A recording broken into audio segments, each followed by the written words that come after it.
Krista! Hey, are you okay? Yeah, I'm fine. Really? Because you seem a little... I said I'm fine. Okay, well, we all love you, so if you need to talk, we're... She's fine.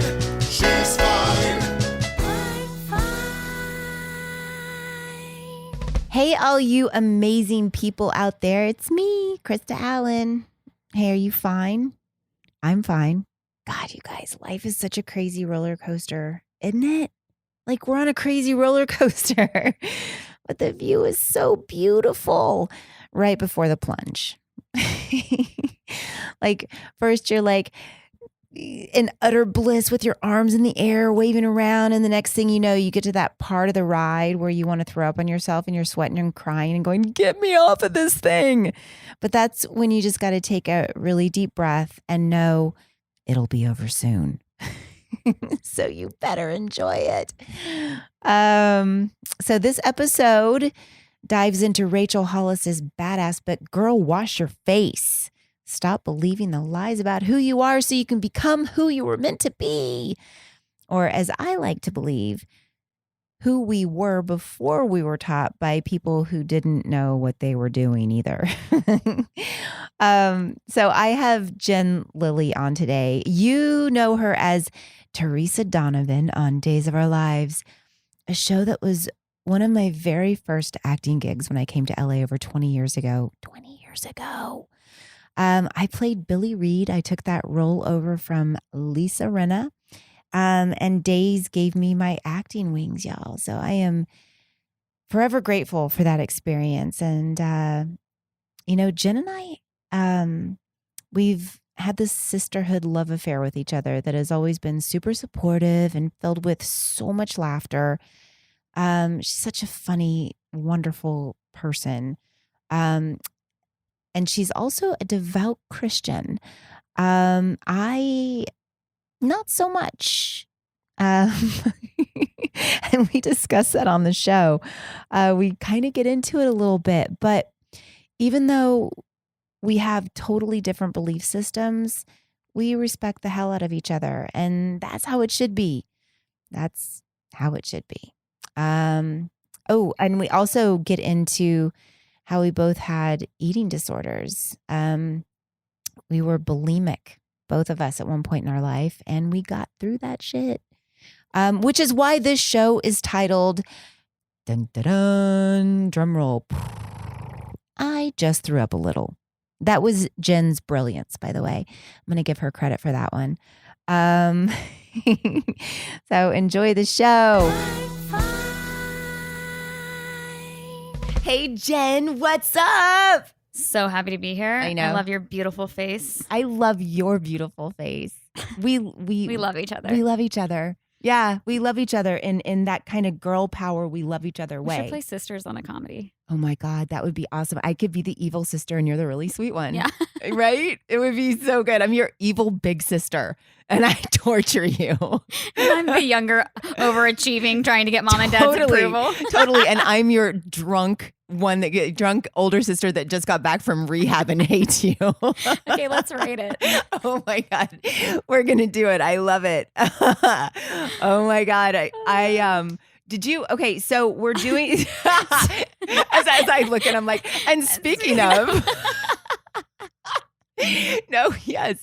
And then I turn into a self-help guru, but I'm still fucked up. That would be so funny. You keep and giving I'm me still- inspirational quotes and I'm like, I've been saying that my whole life. Right. And I'm like, fuck you.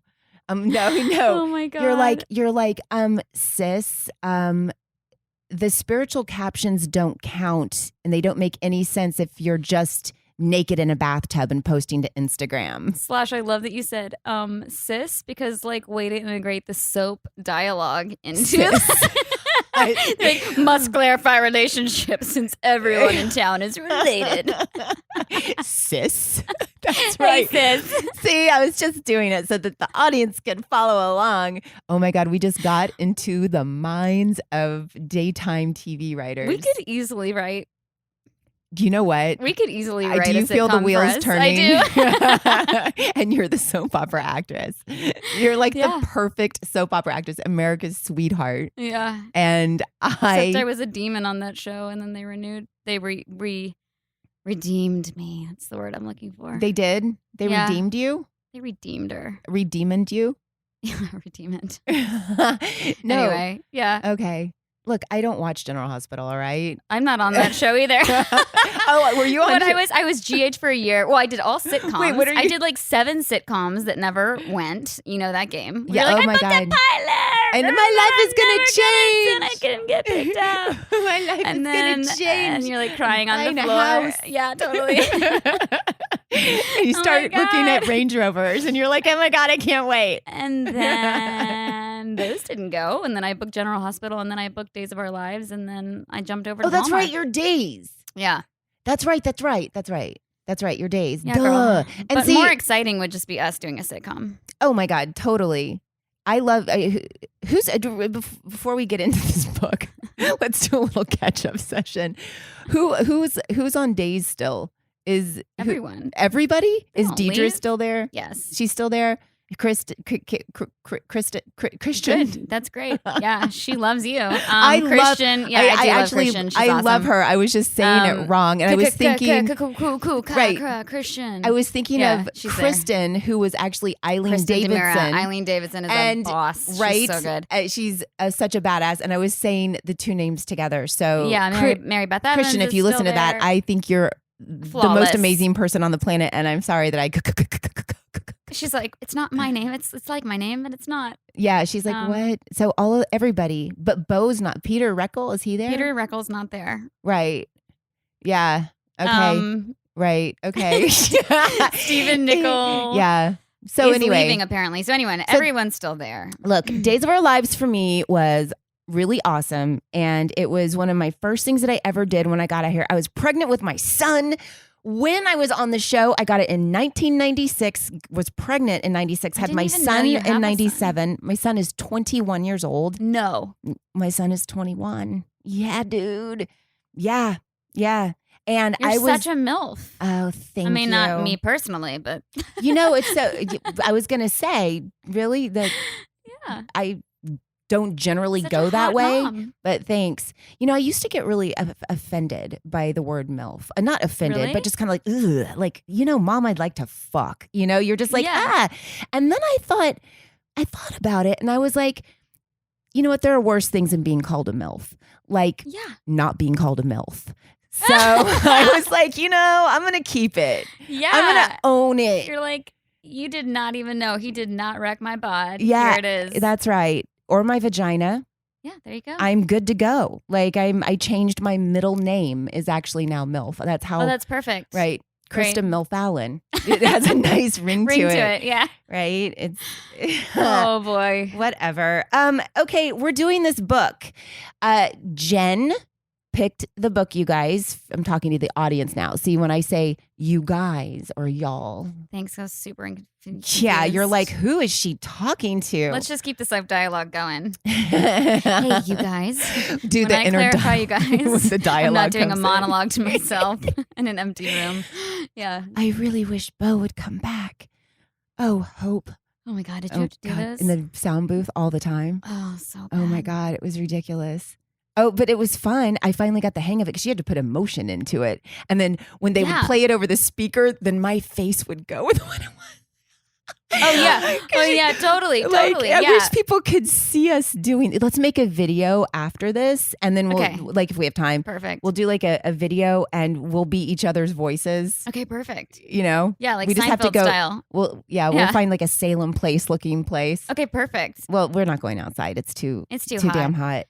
Speaking of good voices, though, I got the audiobook version. I of did this too. book, and she's amazing at reading her own book. Yeah, no, she's really good. And we are talking about Rachel Hollis.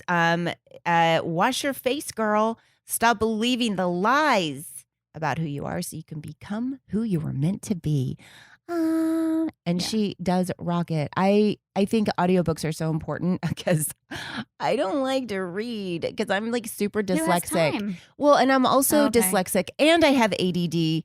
I think actually that makes me diverse.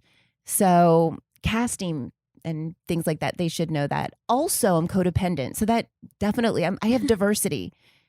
So Great. just so you know. I want everybody to know I'm a diverse Well, then they'll put bitch. us on the same show. Yeah, because you're the same. Yay! Oh my gosh, it's so funny.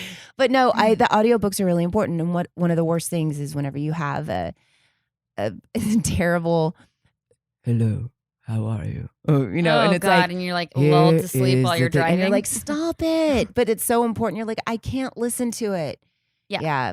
And so then I just, have someone else read it to me. I'll call you up and I'll be like, Jen, can you just read the book to me? Can we read to each other? Yeah. Don't you think that's one of the most romantic things in the world? Okay, I like it when a guy reads to me. I've never had a guy read to me, but I have read a book to my husband before. Really? Yeah. And was it romantic? Yeah, it was. It was kind of cool, huh? Yeah. I really had fun with that. I that was one of my favorite things, reading a book with somebody. Yeah. Or having them read it to me. Yeah. Yeah, it was really fun. So guys and girls, I'm just saying, that's like a pro tip. Let me give you some advice from somebody that really sucks at relationship. I'd like to give you some advice. Read to each other. It's really romantic. All right. These are the things. Okay, so oh God. See, are you Christian? Yes. Okay, so that's why you love this book. That's not why I love this book. I'm just kidding, by the way. Okay. I was like, oh, the thing is like everyone in my life, like all 20 of my girlfriends were like, so you need to read this book / did you write this? Yeah. Like, are you going to come out like in a decade and just be like, surprise, it's me who wrote it. Actually, I just hired Rachel Hollis. So, I mean, it was interesting to kind of, I do Because feel like it's I'm so listening to upbeat. myself. Yeah. Yeah. And just like, well, also in the book, she talks about in near the beginning, I don't know which track because I'm listening to the audiobook, but she talks about just like how she wants to encourage the girls that when you get discouraged, just be like, everything is within your own power. You make your own decisions. You're responsible for your own reactions. You're responsible for your destiny. Like, you can keep going. And so when people comment on her Instagram, she's like, you can do it. You're a hero. Like, you can da-da-da-da-da. And then she's like, oh, but by the way, like, if you were actually like a close personal friend of mine, like, I'm not that encouraging. I'm like, you need to get up because you can. And here's the 5 steps that you need to do. Number 1, break up with your boyfriend. Number 2, like, clean out the alcohol. Number 3, like, she's just like cut, clear, dry. And that's how I am too. I always tell my girlfriends, I'm like, if we're going to have a real conversation, we got to get raw and gritty because ain't nobody got time for fluffery. Well, that's a whole thing. Okay, Yeah. so small talk in general, or just like, stroking that, I don't like it either. It's a really hard thing, and it's kind of this crazy epidemic Yes. that we do to each other as women. Yes. There was a friend of mine the other day that was telling me this story about this guy. Now, she was mortified. I was at a little get together and she was like, oh my God, I have to tell you something, Krista. And I was like, what? I thought it was going to be so juicy. She was like, I went on a date with this guy and it was a double date. And I shit you not, he walked away and my friend was like, no, he's not, you can't go out with him again. And I was like, why? And she goes, because he wasn't paying my portion of the bill. Now, I was like, whoa, is that the worst shit that's ever happened to you? Like, in my head, that was, I was like, what? But what does she mean? She means her friend expected him to pay the bill for everyone? No, just like her portion. Okay. So, but I guess the guy had said something had happened. She had gone away and come back. And her friend, I guess he was like, put down half of his portion of what he got. So they're going like Dutch. That's what people call it, right? When you like whatever split it the is, bill or that was their whatever. first date. Right. Right? Now, whatever that was, and it really got me because I was like, I remember she was like, I could never go out with him again. And I was like, where's the conversation of either, because it got me to a place where I was like, first in my head, I was like, maybe he just doesn't have money. Maybe he's not into you. Or maybe he just is maybe like, he doesn't know it's a date and you're fantasizing that it is. who knows? But there was this moment that I was like, she was like, isn't that the worst? She was like, that is the worst. And I was like, I mean, I've heard of worse things. Did you talk to him? And it was this whole thing where I think everybody else in the circle had been like, oh my God, he sounds like a douchebag They or were something. like, yes, girls. That's what I'm talking about. This is a long walk to that point. However, that was what it was. And I think it just boggled my mind. Funny enough, I thought about that again this morning because it annoyed me so bad that there was like this whole thing that's how shit gets like blown up and how girls are looked at poorly and guys like I don't know. It's like there's like a woman power thing there, right? Yeah. So you go, why the hell can't you pay for your own dinner? Like what's going on? Or go, hey man, is this a date? Maybe don't say, hey man, that's not romantic. Hey, is this a date? Hey dude, are you gonna pay for my spaghetti? Yeah. I don't know. It just blew me away. I think, I don't know. Well, I think to the point, it's just that, I think it's important in life to surround yourself with no people versus yes people. People that are going to tell you like, hey, you have spinach in your teeth. Mm-hmm. Or like, hey, your dress is tucked into your underwear. Like I want friends like that that are just going to be real with you. Or tell you, maybe you're overreacting, or hey, maybe you're writing this email, and this is like true story. I had to write this social worker an email with one of my placements and just give them a deadline, like this baby's got to go at this point. It broke my heart, and I was supposed to be like a one-night placement. It ended up being 2.5 weeks. It was like the worst 2.5 weeks. Wait, of my what is life. it that you had to do? A what? So I'm a foster parent. And, got it. Right. Okay. So an infant was placed with us, and it was an emergency situation of like this will be one night. And so I was like, yeah, of course. They said it's you or a homeless shelter. And I'm in pre-production for 2 movies and I'm launching an album. So I was like, yeah, okay. Then my son, who's 2, who we're in the process of adopting, also through foster care, got hand-foot-mouth disease, which is the nastiest thing in the world. I've seen that. Oh it my is God. absolutely disgusting. He got the worst strain of it. It's highly contagious. Right now, 6 weeks later, his fingernails and toenails are falling off. It's absolutely disgusting. So baby had colic and all these problems. My son had hand-foot-mouth. We live in 900 square feet. And I was like, you've got to be kidding me. Like I was sequestered. And quarantined. And so anywho, wow. The point is I had to write this social worker an email, and I had tried to help her find placements for 2.5 weeks, and just like it tore me up inside to have to write her and be like, look, I need to give you a Monday deadline to place this baby in the home that he's supposed to be in. I was told it was going to be one night, 4 to 5 days max. And like, I've done everything that I possibly can, but like, I feel broken at this point. Like, I have to stand up for myself, and I'm not good at that. Like I'm trying to work on being a person that knows when to say no. Right. And so I contacted a girlfriend of mine who I fully trust, and she's like a no person that will tell you when you have ish all over your face. And she was like, girl, here's the thing. You're sleep deprived and you feel crazy because you have 2 kids that like can't touch each other, and you're bleaching everything, and your fingertips are falling off from like bleach. And oh my God, that sounds it was so awful. Gross. She was like, you love Jesus, and right now in this email it's just a little too blunt. She was like, so maybe it sounds like you don't appreciate the social worker. And so I just like having friends that I can email them as my sounding board and say like, hey, can you just read this email draft? Because I'm really tired, and I want this to be done with kindness and love. And like, I don't actually know if that's coming across, but at the same time saying like, this is what I need. Of course. So I like that her book is like that. It's just like, girl, wash your face. Girl, like you got to get it together. That's exactly what this book is about. Yeah. It's a girlfriend saying exactly what just happened. And you can look at these pages. And she has, look, I am not Christian. I don't have a Christian thing, right? And she and I love you. And, who cares? And I love you guys. Yeah. It's the same.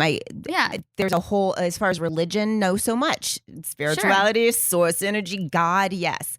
But we all love each other, and we are all wonderful people, regardless of our beliefs. And what I love so much about it is that I feel that as much from this book as I even do with you. Do you know what I mean? And it's like, there's no dogma. No, there's nothing there. So people out there that don't follow, Christianity or, whatever your religion or choice of or whatever your beliefs are, you're gonna love it. It's a really cool book because it's really simple and hilarious. And it's really cute. Yeah, it's really cute. But here's the thing. So, I think one of the things that she talks about, she says there's no flawless life, like it simply doesn't exist.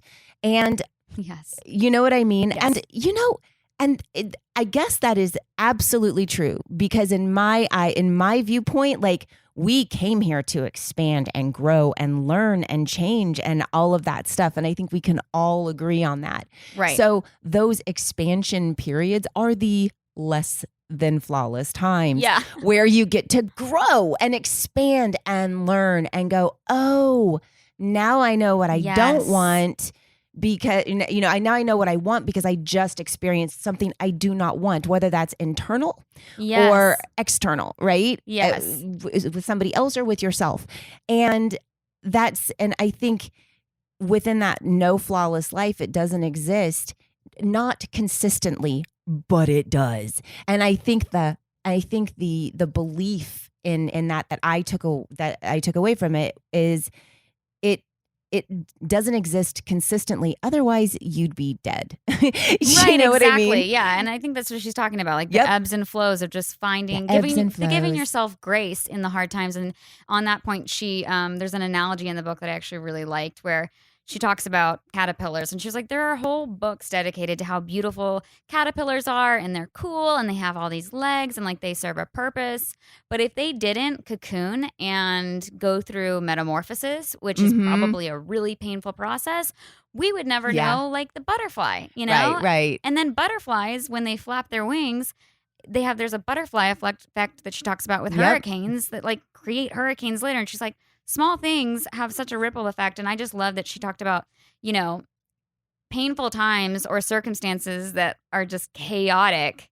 If you can just keep pressing through them and having the right perspective. Yes. You're going to transform into something it's better and more beautiful and way cooler than what you were before. But it definitely is a growing and stretching process. Yeah, well, that's what life is, right? Totally. And it doesn't matter where you go to, what well you go to if you're moving towards that. And I think that, she also talks about, which is, look, all of these points, we've discussed them in other books. We've learned these from mentors. They're through lines in life. And she puts it all down like, only you can create your happiness, right? Yes. And this is one of the hardest things for me. And I'm going to take that back. I'm going to reword that. In the past, it was such a hard thing for me to actually grasp that concept that I could create my happiness because I thought everyone else was responsible for it. Right. And as I've been adapting this and understanding it more and more, everybody's off the damn hook. You're not responsible for my happiness. Like this person's not like and there's that thing where you do create your own happiness and you also create your own, sadness and all that stuff. So if you're projecting out on someone else and you're like, oh my God, this person made me feel this way, or whatever it is, you're like, yeah. So what are you going to do with that? Are you going to stay stuck? Are you going to stay stuck and resentful and all of those things? Or can you lift out of it? And man, that has been one of my greatest, and I'm still walking it. And I think that will be the one that I keep walking. But I have less wobbly moments in that path of going, ooh, wait, say it just happened today. I was upset. I was upset at a situation with a guy that I'm dating right now. And I was upset because something didn't feel good. He's going to a concert on Friday or this week. I don't know what day it is, but I wasn't invited, and it's his favorite band. Mm-hmm. And I wasn't invited, and I was like, and I remember thinking to myself, I was mad, and he did it last year too, and it was like there was like this thing, and it started to build up, and all this stuff started to build up, and I started getting angry, and you know how that attaches to something else, and then you start thinking about something else that made you angry, and you keep going, totally. And the next thing you know, that guy's the biggest piece of shit, and you're just like, ugh. And then I stopped, and I took a breath, and I was like, "Ooh, okay, let me just connect for a second because." the only issue I have is I don't like it. Now, what am I going to, I just don't like it, but I really don't care. Like, do you, in terms of what that is, I just need to take care of me, which means I see that this is something I don't want in my life. Mm. And it kind of made it really easy for me to not be angry, but go, that doesn't feel good. Oh, okay. But I'm letting it not feel good. Mm-hmm. Now, if I'm going to be a victim on that side, that is so my choice and nobody else's fault but mine. Does that make sense to you? Yeah, totally. And as she talks about that with her husband. Yeah. Of just like one day she called him and she was like, don't ever call me again. Yeah. And then, he came to his senses. Well, and that's the thing. He came to his And senses. she addresses that. Like, don't think that it was not a process, but like I had to be the one that stood up and was just like, I'm not taking this anymore. Yeah. But I It either think changes or it doesn't. it's like, or I'm not allowing it, or I'm not creating it. Yeah. See, I come from that other side, For which sure. is like more of a creation, like, and I honor and respect every single But viewpoint. I think there's Christians a creation. think that too, if they're Really? being honest. Yeah, because we're created in God's image and he gave us creative power. See, I always, and yeah. But yeah. I mean, maybe Christians don't Creative think that, but power. they should. I like that idea because Yeah, that's I mean- exactly what it is. Yeah, because you're created in God's image. So you are also Connected. creative. Yeah. And when you create a child, that's like the closest you can be at being God. Right. Like, so yeah, you definitely have creative. And women are energy. so much more God than guys will ever be. So, Oh my gosh. because we give birth and we make miracles. What do? Just shoot something out of their penis? Oh my goodness gracious. Come on. Kidding. I know. Okay. But no, women are totally more God than, It's so funny. just so you know.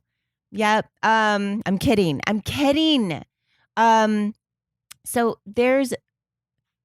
everybody has these like different, there's not a person on the planet that isn't going through something challenging. Absolutely. There's not a person on the planet. And I feel like so often, and especially right now, it's really tough for a lot of people to not get defensive on their own viewpoints. Yes. With everything that's going on, right? Yes. And there is like this weird, everybody wants everybody to feel the same way. And what I love even about this, even just coming from, if you just look at a spiritual to Christian kind of a viewpoint, we are not trying to convince each other of anything. Absolutely not. Yeah. And all of my Christian friends, which I have a ton of, do not do that either. However, my family is also very Christian, and they tell me I got to do spiritual warfare and I got demons and, or whatever it is, because that's how they talk. But they don't say that anymore. But back in the day when I was like, I'm going to try some other things. I'm going to look into this and that. I don't know. Like, I think Jesus is a cool dude. That's my thought. I think he's one of the greatest, the greatest dude that ever lived in the world. Right up there with Buddha and Gandhi and all these other people, right? That was my thought. And then I went into like these other places where I was like, I don't know. But my family had a really hard time with that. And because of that, I felt like I was wrong. Right. And it's made me even more angry at the entire situation, because now I wasn't allowed to even explore my own thoughts when I was younger. I wasn't allowed to go, I don't know, like I'm looking at this in a different way. And I think at the end of the day, it's all the same thing. It's just like they should have reacted with love. Well, but that's love the, covers a lot of offenses, and and a quiet answer turns away wrath. is that's a Those are scriptures. passage. Those are both scriptures, but I mean, it's hard. I think the most freeing thing is when you bring something to the light, which she talks about, yeah. when you admit the lie. What I love about her book is that every chapter starts with the lie. Yes. And then she defines it, and then she unravels like the lie. I'm going to marry Matt Damon. Yeah. Oh my gosh, so great. or like the lie, and then she talks about how she peed her pants near the beginning of the book. Oh which I thought was God, so yes. funny. But yeah, I think that my point is that when you expose a lie, and someone responds in love, Mm-hmm. it is so freeing, because you're so my husband's so great at that, of just being like, oh God, I'm about to tell him something that I think is just going to be unforgivable. And when someone, if I go to him with a thing that I feel like is like my dirty secret that I want to get free from, and I tell him and he responds in love, it's so easy to walk out of the cage. Yeah, well, Because you're of course. like, whoa. So, I mean, with your family too, it's, we often make that mistake. I say we as like all Christians, because you get so concerned about a loved one or whatever, and you forget to just love them. I know. Well, and Love, it's like, and you're loving, right, but it's right? none of your. But it's so scary. You just get Yeah. you're operating. Your response is motivated by fear versus motivated by love, and I think that's the difference. Right, and it's kind of like maybe you should. Instead of being so worried about me, you should worry about why you're so worried about me.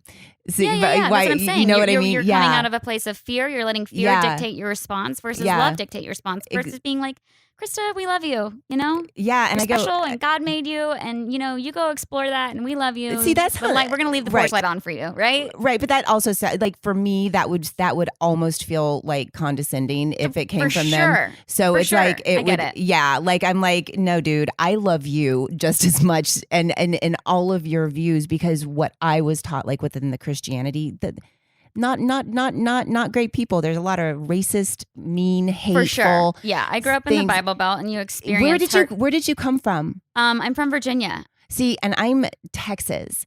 And so Yeah. it was like that kind It's of thing. hard.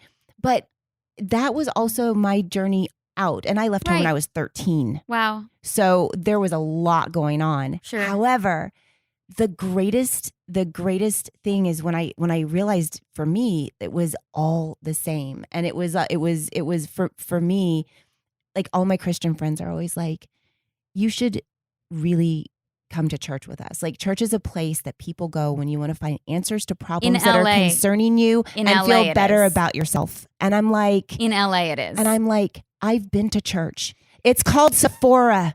I've been there. I've been there. That's That is my hilarious. church. There is nothing like a Churches in fierce LA eyebrow to are- make you feel one with Jesus. That Come is on. so funny. I'm getting my hair up closer I'm to getting it Jesus. up You've heard there. that in Texas. Yeah. I mean, churches in LA, I think are. I can only comment on just being wounded by the church in Virginia. And Were and- you really? Oh, girl. So kind of what I went I through. went on a 7-year sabbatical of not going to church and just saying, like constantly just saying like, Jesus, I love you. Like, I know you love me. I know you didn't do this to me, but it is hard. It is so hard when a Christian offends you because they know better. Well, Or but they don't. They don't know better. That- But my they mind think that didn't. they do. Right. Right. They have the biblical principle. Right. And, the Bible describes itself as being a sharper than a two-edged sword, able to cut through the bone and marrow. But the thing is you can either use the Bible as a sword to cut other people, or you can use it as a sword to landing pad to set other people free. Yeah. And people miss that. Oh, right. It's Right. either a sword that you use to love somebody out of the hole that they're in, or you cut it. Yeah, Cut someone. And yes. more often than not, Right. they're using it in the wrong way, and it is the lot of deepest people hurt. do. Yes, and that was. I think that is probably a big, For sure. big reason why so many people go bye bye. Absolutely. Bye bye. There's been a mass exodus from the church. Everyone, your generation, my generation, younger, like Yeah. they're just like screw church. But I mean, churches Screw and church. I mean, truly, but there have been churches that rise up, and Oh my I God, think, yes. LA churches are so ding dang legit. Like mine is so awesome. I know a lot of really good churches in LA. What church do you go to? I go to a church called C3 LA, and C3 is all over the globe. They're in every continent except Antarctica because there's no people there. But I do think that I can't like fully comment on this because I don't live in the Bible Belt by the grace of Jesus anymore. But at the same time, I do think that there's like a slow awakening of churches on that side of the country being like, oh, wait a second. right. Where did we go wrong? And maybe having a girl wash your face moment where they're like, Girl, wash your "Oh, face. Yeah. Yeah. wow, I should apologize to that person. And and like explore what was my motivation. Oh, I was operating out of a place of fear than operating out of a place of love. Well, you said. I mean, if everybody, if look, what we're both talking about, if everybody could come from that place, because that's honestly that's It's a why big we're here. ask. When God made us, Yeah, we were made in love, that's right. in Yeah, love. Like Yeah. it was all about love and so we came here like these big balls of awesome energy and whatever it is, and like it's all love. And we come down here to experience all this stuff, and we forget because of the shit that we're taught. Right. And I think Yes. that like I know that my mom's parents or everybody, they were all taught something different too. And it's just like, break the chain. Break the chain. Yeah. Like no more. Yeah, it because stops with me. It stops here, and there is no excuse not to do something about it now. Like it's like enough, because we, it's crazy. And there's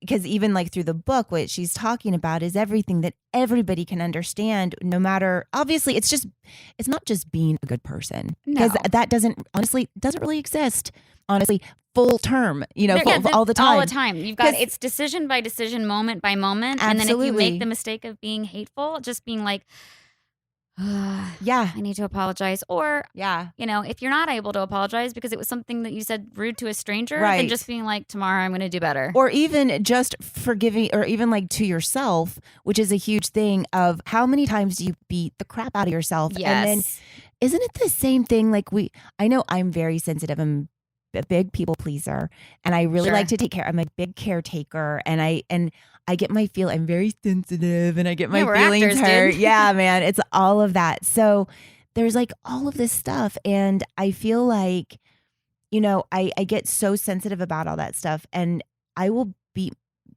the past I've beat myself up so much to where I actually depress myself because I'm beating myself up so much. Yes. And that is such a big thing. And that's something in chapter 2, which is the lie, I'll start tomorrow. The lie is I'll start tomorrow. Right. It's start seeing through the small promises you make to yourself and be sincere with yourself, or the things that she talks about. Basically, were my takeaways on it, which is when you're beating the crap out of yourself too, and you're being so hard on yourself, can we just all agree, everybody out there, everybody just stop, be sincere, go, wait, am I really feeling this because I'm mad at myself, or can I find some grace? Yes.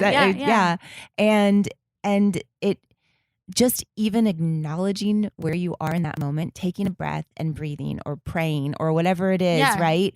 And just going, hold on a second, I need to connect. That's just all it is. I call it connecting. Yeah. And whatever that powerful feeling is that I feel when I get goosebumps, that one, when I get there, I'm like, oh, okay, I feel so much better now. Yeah. And it took me so long to get there. And I used to think something was like wrong with me because I would compare myself. Comparison is the thief of joy. And I would compare myself to other people, or my super successful friends, or I'd compare myself when I walked in the room, and I would, whatever it was, based on a success level or whatever it was. And then and she talks about this too in the book, don't stay small.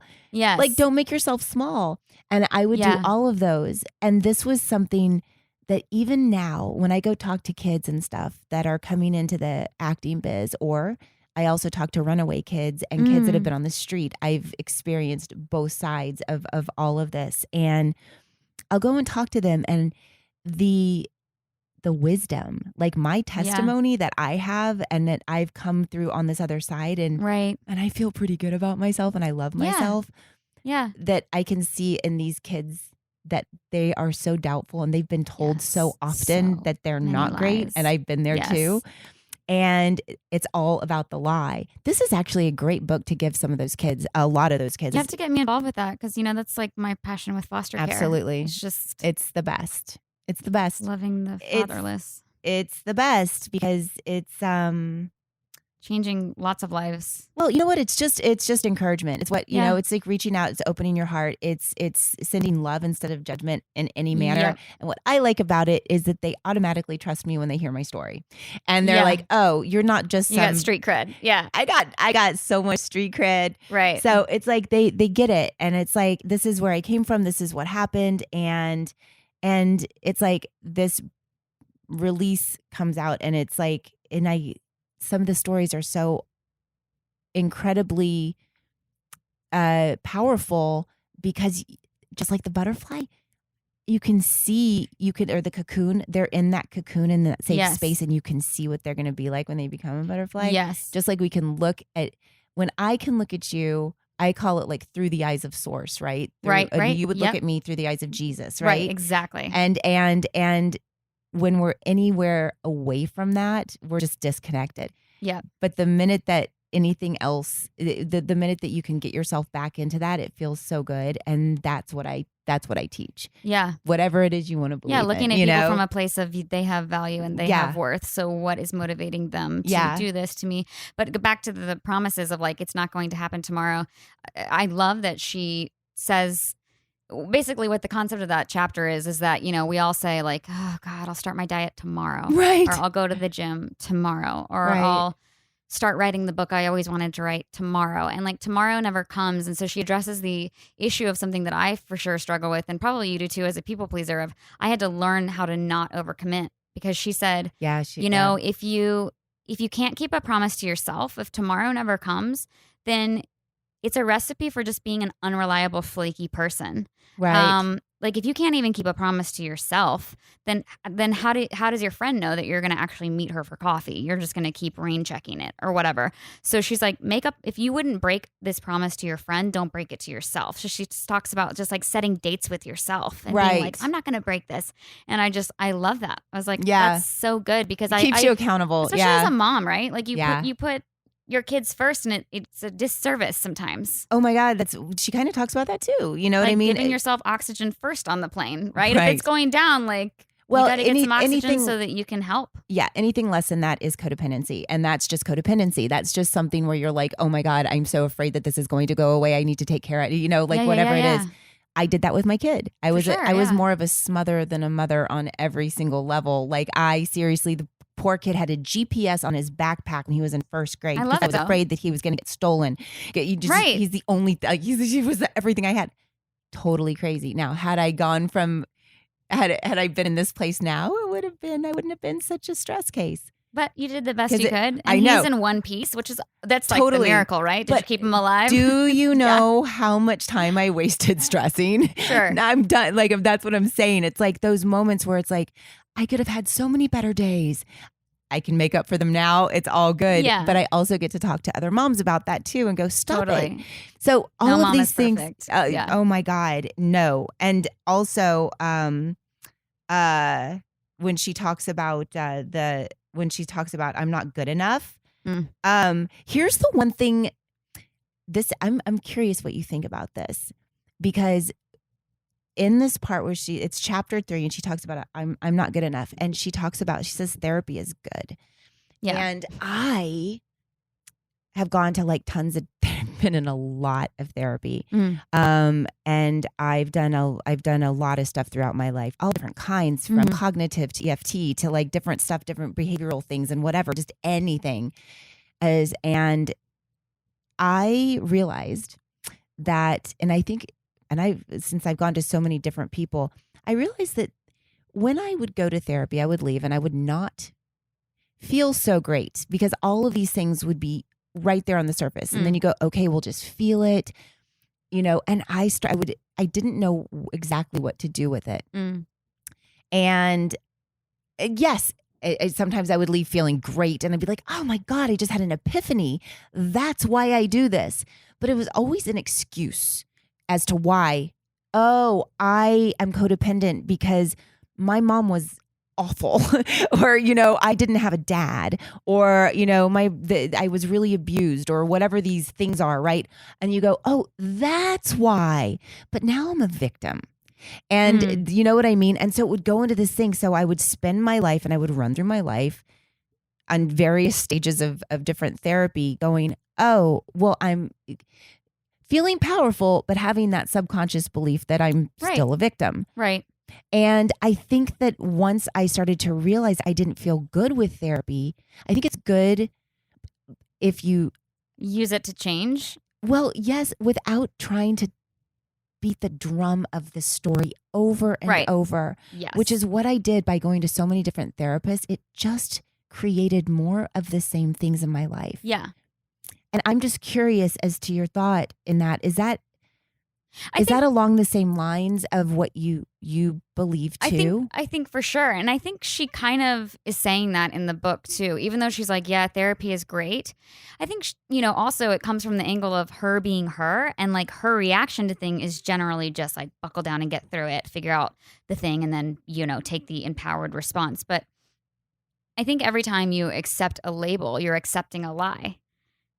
Right? That's very and so true. it's like, are you accepting this lie about yourself? Like, I am a victim. Well, it's true. You're a victim of child abuse. You're believing the story. You're believing the story. So what are you going to do? You're a victim of child abuse. So what are you going to do? Are you going to go set other kids free? Right. We all have an option of how we come out the other side of our battle. That's I used to right. have eating disorders. Now I don't. I never thought I would ever get out of it, but I finally did. did. And now it's like, dude, I could talk to any girl with an eating disorder and like help set her free because I have been there. Because you've been there. Right? And so it's like, I don't still have an eating disorder, and I hate so it's like people say, oh, once an addict, you're always an addict. I was just thinking that. And it's like, the alcohol, yeah, kind of true. But at some point you can hit a thing where I'm like, dude, I can eat dessert now. Yeah. And I'm okay with it. Yeah. And I just think, I'm going to go to bed. I can I don't know. Like, I can't explain it other than just like, I can go to sleep and not feel like, okay, tomorrow I have to do like 3 hours of cardio to burn that off. Right. And like, you never think you're going to get to that point, but you do. So it's like, do I look at myself as, oh, I had eating disorders, therefore I will always have eating disorders, right? Like, I've been an alcoholic. Right. I'll always be an alcoholic. And I'm like, I don't know. I don't know that that's actually I true. feel the same way. And I know, like, if anyone's listening, they think, oh, eating disorders are different. No, they're not. It's a dopamine reaction in your brain. It's the same I had exact the same chemical reaction. Were you bulimic or anorexic? Both? Me too. Yeah. Yeah, and me it's too. like you don't think you're ever going to get out of it. Yeah. Yeah. But you can get out of it. Yeah. But it takes a massive decision, and it takes a couple decisions, and then it takes you bringing it to light. Right. You know, does. for me telling my husband and thinking he's going to leave me. And How he's long like, ago? How long have you been? How long have set you? free? Yeah. 3 years. 3 years. Congratulations. Yeah, thanks. That's a huge one. And I had it from the time I was. Especially as actors, right? Well, I started when I was 13. Yeah, me too. And then I kept it going until what happened with me was I had I was pregnant with my son. And what are you going to do? And it was at that moment that obviously the love for my child that was growing inside me was way more powerful than this thing, and it shifted. And it didn't shift back for you after you had him? I had moments sometimes if I once because I mean, I it haven't wasn't been through gone, that. but it like went away for like say 5-6 years. Yeah. And then I started feeling like I was losing control, and I definitely It's about control. And I definitely was not connected to anything, any power greater than me, and there was nothing there, and certainly whatever. So I was really spiraling out, and I started, every time I'd get full, I'd be like, oh no. And that feeling would come back, and it kind of came back a little bit. And then, or you go to a party and you're like, oh, there's like 15 million cupcakes and desserts, and I want to try all of them. And it's like, no, you don't. You know what? One of the things that set me free, one of the things that set me free, because I always wanted to be free, and I would go to the altar calls, go to all these things, and I would pray and be like, why isn't it changing? I really do want to change. But it took for me a couple things. One of the things that my pastor said that I was like, that is the best definition of sin that I have ever heard. Ooh, and what it's is so it? great. He said, let me just make it simple. He said, sin is putting your faith and your trust in anything other than God. That's it. And I was like, dang. So I'm trusting that That's bulimia is going to keep me skinny better than God can, keep me. Or I'm trusting that I can't eat healthy all the time, or I'm trusting, that this is what's going to make me feel better. Emotional eating, right? It's going to make me feel better. And it's like, I'm putting more trust in emotional eating than I am like my father, and my heavenly Father. And I would do just same with that. And then I also made every relationship more important than my connection to God.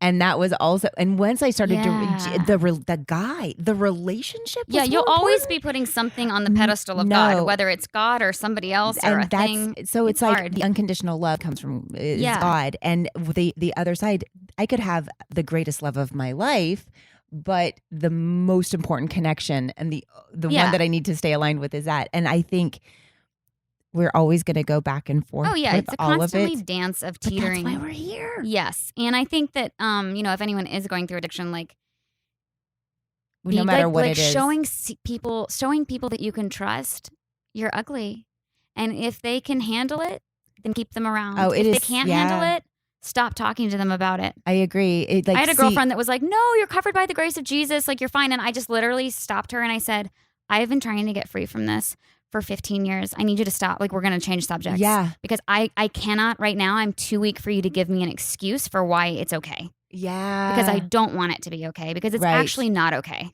Yeah. Yeah. You know, like, don't give me a, like, but I'm holding the key. Please don't shut the door again. Yeah. And that was the fire that was like that was starting to like burn in your belly. Yeah. No pun intended there. Right, you know what I mean? right, But there was right. that thing of being able to see the beauty in things, even when they're not pretty. And also just like, I wanted to be strong enough to be like, I can actually address this with other women. And then you can start to get to that other place, which is really interesting. And I love that we both have that same thing, because Sure. I would go to the place when I felt it coming back. Jake was probably about 5, and I was like, and I had a few things that happened you where I was relapsed, like, right? I relapsed for, I don't know. I think I was on Baywatch at the time. Oh my God, the pressure is and real. That's what and I think I was just like, oh my God, I just got, something happened. And I remember I was like, I wasn't happy. I just was not a happy person. And then I remember I looked at my kid and I was like, what are you doing? Like, to myself, like, what am I? You know, I was looking at him and thinking, Krista, what are you doing? And I realized that what I was doing exactly was focusing on the conditions of what were going on, instead of giving myself accolades for the awareness of what I wanted to do and being gentle with myself. Yeah. And it kind of shifted things. So instead of going, oh my God, I want this to go, I want this to go, I want this to go, I don't want to do this anymore, I would take the moments that I was like, I did really great today. I did really great today. Totally. I am not there Celebrating yet. the small victories. Yeah, I'm not there yet, but I know I'm going to get there. Oh my God, it made the biggest difference in my life. Sure. And then it was like, because when you want something, you're going to make it happen. Yeah. Same as if you can use something else like an eating disorder or an addiction or a relationship as the excuse to pinch you off from God. Because that's all we just use it as an excuse. Totally. You know, it's like, oh, well, I'm unhappy because of you. No, you're using it as an excuse not to stay in grace. And one of the lies I believed that held me in my prison for a long time, it's actually, she's like one of my heroes in the faith. She's like, I need to meet Lisa Bevere. And she wrote this book called You Are Not What You Weigh. And I started reading it when I was like 15, 16. Yeah. My mom got it for me. But I remember looking at Lisa and being like, you are so fit and skinny. And I believed the lie that my mother told me. If you have an eating disorder, you're messing up your metabolism. It'll never go back. And so I thought, and that's a lie. That is a lie. Your metabolism does reset itself. It sure Your does. body is incredible. Our bodies are amazing. And so it kept me in the prison because I thought, well, I'm too deep now. Yeah. If I get out of this eating disorder, I'm going to be obese at this point. It's been like decades. Right. You know? Yes. That's and I the thought, big scare. Lisa Bevere, I know she's telling the truth, but how is she so skinny? She must still be anorexic and like not know it. Or she wants to sell the book. There was just part of me that was like believing that it wasn't true. And you know what's so funny is since I stopped being bulimic / I was never really that anorexic. I was more bulimic, but I've gotten more thin in the face because I don't have like the like bloat. Yeah. Like your face gets really bloated. I'm like more in shape and feeling good with myself now than I ever have. I feel the same way about myself right now. I feel and you like have energy good. because your like vitamins are actually absorbing. Yeah. It's incredible. Yeah. But your body does heal itself. So if any one of you's listening and you're like, oh, shut up, Jen Lilley and Krista Allen, you're so skinny and pretty. Yeah, it's a process, but your metabolism resets. Everything that she talks about in this book is everything that we would encourage our best friends and loved ones to live and to do, because whether it's surrounding yourself with the right crowd, watching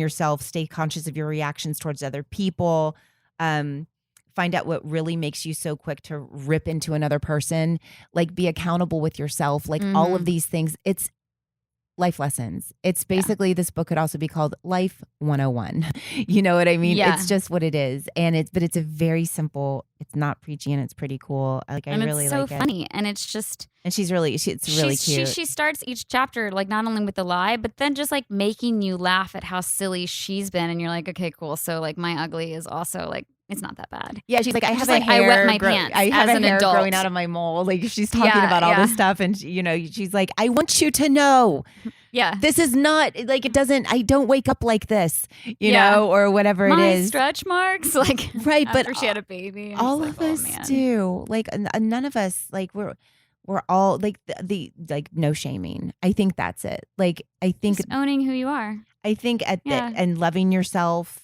Don't lose yourself while loving another. That's been my kind of thing. I was always like, somebody save me. And then I was like, oh, that's what I'm talking about. Where I'm like, oh, wait, nope, you can't do that. You know, to I that have person. to do it for myself. I have to do it for myself. And the only way I can do it, God is not going to come out there to get me. God's not leaving where he is. He's not coming out there to save me. Yeah. I need to be You're aligned responsible. with that love. Because otherwise, why would And that's hard. like, you know, God, it's so hard, right? It's so convicting and so Yeah. confronting to be like, are you in an abusive relationship? You are a victim, but you're also allowing it. And that is like super hard to hear. yeah. But at some point you have to acknowledge it and get out. You know, That's what her book's about. and it is. It's like, girl, wash your face. Like, Yeah. let's be raw. Let's be real. and it depends on the judgment that comes from like other people. Like, there's been I've made jokes about it before that I stay in relationships way longer than I should. Like, I can't Sure. leave them even when I'm asked to. Right. You know, there's like, but it's like I would go back and I would be like, I would consistently want something to work or like hang on to something. Yeah. But it was that codependent, Yeah. weird kind of thing. Yeah. And you want to, and people go, I wonder why that happens. I wonder why isn't that person strong enough or loving themselves? And that's when your girlfriends come in and you go, girl, you have go wash your girl, wash your face. Girl, like go you wash get, your face. you have those moments where it's like, no, I get it. I get where you're coming from. Totally. We've all been there. Like you're And like if you are being abused, if anyone's listening, let's clarify. You're not asking for that abuse. We're just saying at some point you're going to have to say, I need to take serious steps to stop this from happening. Yeah, and I think that there's definitely, like neither one of us are doctors, and I haven't even played one on TV. Have you? No. We haven't even played them on TV. So, you know, take this for as, you know. Dr. that's Draker it. Moore. You're a doctor? No, but I play one on TV. But there is that thing where it's like our beliefs and the way that we think, whatever that is, just like, you know, whatever that is, our beliefs definitely, you know, they're thoughts that we continue to think. Our beliefs are just the thoughts that we continue to think. That's and if right. you can get to a place of thinking a better thought about that, you don't have to go all the way from A to Z. It's baby steps. It's baby steps. And that is where girl power comes in. Yeah. That and for guys, it's your bro power. It's like reaching it's- down deep and Yeah. just saying, okay, I can breathe one more. I can take one more step. yeah, and Oh it my says like God. support is like you can't. Support's key. It's hard to be fearless alone. You Yeah. know what I mean? Yeah. And that's why like I think Find that your tribe. the most important thing for me in this book too is basically, you know, the whole thing about, you know, finding your tribe, like what you just said, and also just being Transparent. transparent is so important. Transparency. Maybe that's the name of this episode. I don't know. Something like that. It'll be something. Cool. No, it'll be like, I think I'm going to throw up. That's what it is. I just named it. Because we talked about bulimia. Woo. Oh man, that's she's funny. She's like, oh. But I just threw up a little. Yes, I just threw up a little. That's it. Jen named it. Oh, Yay. man. Okay. We got to wrap up because I still have to do, okay. Tell everybody, this has been a really fun conversation and I liked it. Tell everybody really quickly, and no, I'm just kidding. Tell everybody what you said you're doing the album. Is it a Christian album? No, girl. I Oh. can't. Sorry. 'Cause No, I just I'm was not. like, No, because I don't. My calling is not to preach to the choir. My calling is to love people. So I was it- surprised that's everyone's calling. Anyway, there's me being judgy about Oh. loving people, but you know, it's a 60s style album. It's very similar to like Duffy, Amy Winehouse. Oh, my God. It's been a big undertaking of working on it 2 years, so that's massive. It's going to be released in the fall. But jenlilleymusic.com, people can sign up for my newsletter, and then I send them some dirty deeds, some insider Okay, what's the news? knowledge. So that website, say it one more time. jenlilleymusic.com. Woohoo! Woohoo! And then on social media, where can they find you? Jen, JEN_Lilley, LILLEY on Instagram and Twitter. Did you have to do the underscore because someone took your name? Yeah, and I actually know those Jen Lillies because there's only a couple of us, and we all go by Jen Lilley as if it's a double name. So we're like kind of friends, but just more like acquaintances that are like, high but five you're on the like, internet. yeah. But you're like, do you want to switch? Yeah, No. do you want to switch because I'm the celebrity? Just kidding. Oh Just my kidding. God. All right. Well, we didn't get through all of the book, but we got through enough and we talked about puking, so we're good. People can get the audiobook though. Yeah, get the It's great. audiobook, It's an y'all. easy listen. No, it is. It's an easy listen. It's good. All right. Well, I guess that's it. Had a lot of fun. Did you have a lot of fun? It's so much fun. It's so good to see you after like 3 years.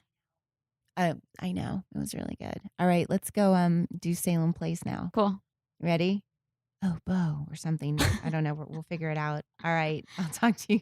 Bye, guys. I am sitting here with somebody that has one of the coolest podcasts. Can you say hi? Hey everyone, it's me, Zen Zenith. That's Zen. Zen, tell everybody about your podcast. Yeah, my podcast is called The House Show Show, and it's a live concert and event series plus a podcast. So we actually do the whole thing live and then record it to be digested in your car or wherever you want to be. And it's musicians who come on, they sing their songs. I sit down and have conversations with them and really get to the heart of who each artist is and how that relates to their music. Like when they lost their virginity. Right, exactly. Things like That's that. usually my first question. The important stuff. Oh my God. No, it's really cool. I've heard the show. You're great. It's Thank you. awesome. I love Aw. it. It's such a great concept. I hope everybody out there listens to it. Where can they find you? They can find us online at thehouseshowshow.com and on iTunes, Stitcher, Google Play, iHeartRadio, anywhere that podcasts are found. Awesome.